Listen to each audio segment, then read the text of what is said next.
Magandang hapon po sa inyo mga idol. Nandito naman tayo ngayon. Mayroon na akong ibabahagi sa inyong technique para bagong kaalaman ng Filipino martial arts. Umpisa na natin.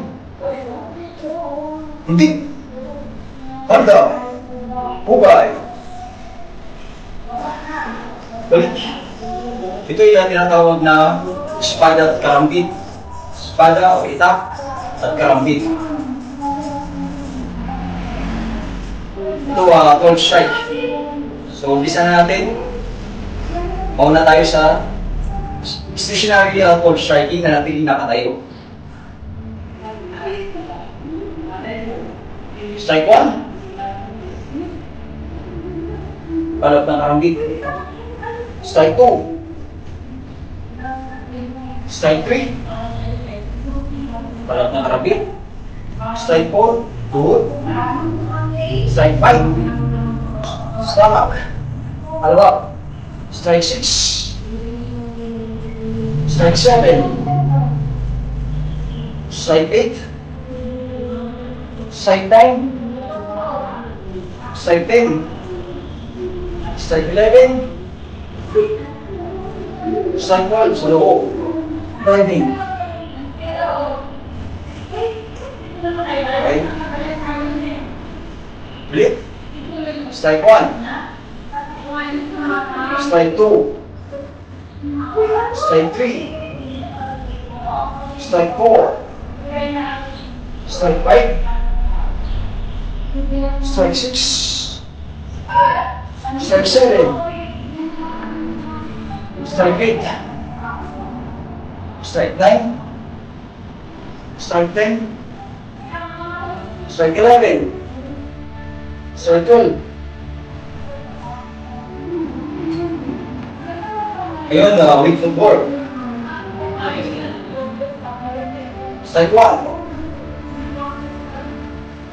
Strike 2. Strike 3.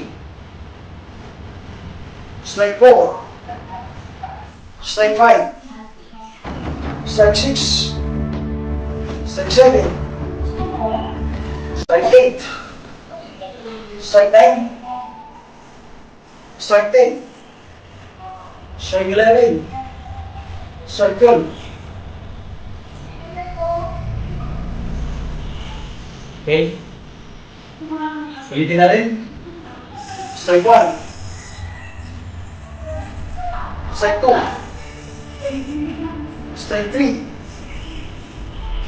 Strike 4. Strike 5. Strike 6. Strike 7. Strike 8. Strike 9. Strike 10.